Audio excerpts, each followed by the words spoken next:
Alright, Sophie, for your MAPEH. Tell us about Johann Sebastian Bach's time at St. Michael's in Lüneburg. Okay. I'm not sure if I'm saying it right. Yeah. Lüneburg. I'm just gonna say Lüneburg, but I might say Lüneburg sometimes. He was like one of the best in the choir. He went there to be part of the choir, and then they also saw his they also saw his like music skills, and they're like, "Whoa, you're really good at this." And then he also had a friend there named Erdman, and he was also there to stay with him. Like they actually traveled a long way to get there, and they had a very good time. I remember they stayed there for 3 years, I think. They did they stayed there for a while. That's how I can say it. Okay. It's a very good time for them. And then afterwards, he wanted to go somewhere else because there was a concert that he was hearing of in other places. Okay. Alright. Can you hum the minuet? Okay. Wait, there's an airplane. Okay. Make your voice louder, ha? Okay. 1, 2, ready, go.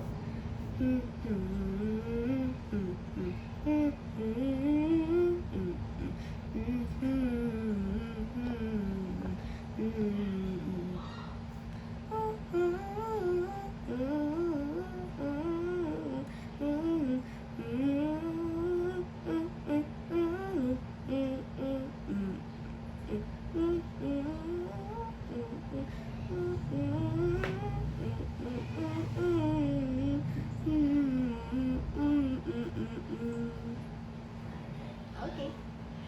Now, about Michelangelo.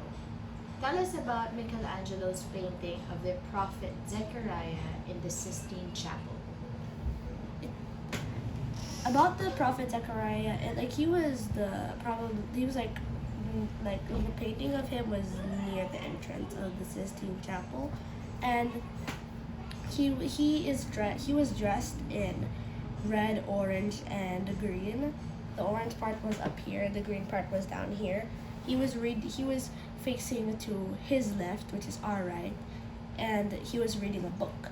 And then his two other attendants were sitting behind him over here. And then they were just like looking at what he was reading, and then he had one foot of his like right foot, I think, was seated on on a box thing for some reason. And then it says that the prophet, like the painting of the prophet Zechariah, could actually also be a portrait of Pope Julius the Third or the Second. Oh. Yeah. Okay. Alright. So, why is the prophet Zechariah there? Why is he part of the Sistine Chapel? Because he was part of the Bible. There were actually also a lot of other paintings of the other prophets in the Sistine Chapel, and he was just one of them. Okay. There were plenty more. There was also sibyls, prophetesses. How do you say this? Prophetesses, women prophets. And there were and the ones that are most popular are the ones right on the ceiling, the ones that show pictures of some Bible stories, but it's not in order. Okay. Alright. Next, for PE, tell us your experience with swimming, ice skating, and surfing. What lessons did you learn from the three? Okay. What did you enjoy most?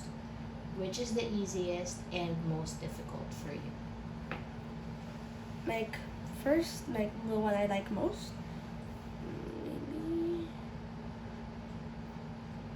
either probably surfing is my most favorite.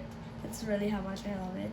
And from the order I like the most, it's probably surfing. Second, swimming. Swimming, and then third, ice skating. Ice skating's still fun though when you get to learn it properly, because when you finally know how to glide, it's so fun to just glide through the ice. It took me 2 hours straight just to finally learn it.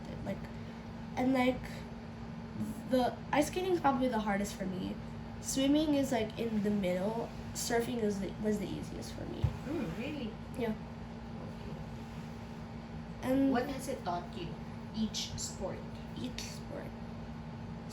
Swimming has taught me to breathe more properly because you usually have to like hold your breath and like have to keep it while you're in the water, and it has to teach you how to like how to like how to go through the water more gracefully, and how to like float how to float through the water without panicking so I don't drown.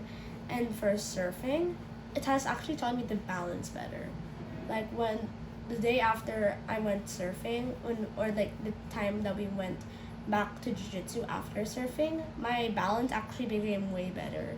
So surfing helped me with my balance. Ice skating has also helped me with my balance. Actually affected it a lot. Like even just getting on the escalator was hard. Like the second I stepped in, I almost fell because like because ice skating like really kind of changes it. So you gotta be really good at it. Okay. What about for your health? We've been coughing a lot. Yeah? Yeah. Where do you think we get coughing from? How can it be cured? Usually, coughing comes from viruses or bacteria. If it's caused by bacteria, which not a lot of people know if it's caused by bacteria or a virus, unless it's checked by a doctor. If it's caused by bacteria, antibiotics will help a lot. But if it's by a virus, it's kind of useless if it's by a virus. A way to help cure it. It won't like doing this won't make it go away completely, but it will help it. The remedies will help it go away faster, but it won't heal it completely. One of the simple ones that you can do is like drink a lot of water, so that it can soften the mucus inside and the phlegm, so that it doesn't so that it drains it, because your lungs want to get rid of it itself, and you don't want to get rid of the things that your lungs want to rid themselves of. So you have to kind of endure the phlegm. Also, one thing that you have to learn is about when you cough. You gotta listen if it's a productive cough or a non-productive cough. If it's a productive cough, the one that produces phlegm, and where you cough up phlegm, then you kind of have to endure it as best as you can, and drink a lot of fluids. And you can also actually breathe in moist air. If you breathe in moist air, it will decrease the sipon and the phlegm inside of your throat, so that it's easier to breathe. Okay. But if it's a non-productive cough, then probably like medicine will actually help. Alright. What about you? Why do you have sinusitis? What do you think causes sinusitis? I think it's when the sipon kind of clogs up in your sinuses. Like it goes like, this is the sinuses, and like it's very painful. So, and I think it's because of the sipon and other bacteria. I think it's other bacteria that clogs it up. I read that it's like other bacteria that clogs it up. The sipon is not bad. It's originally always there, but when it gets too much, that's when you get sick. Like when this sipon is too much, that's when you get sick.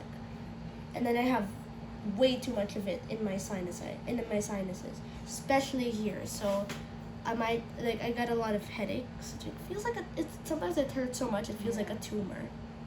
Like every time I tap on it, it feels like a really bad bruise, like a tumor, like really a tumor. I think we really have to have you checked. Like I get it once a month, which is why it's so annoying. Like I have to get it I get sinusitis once a month, and I don't like it. Okay. Okay, thank you, Sophie. Okay.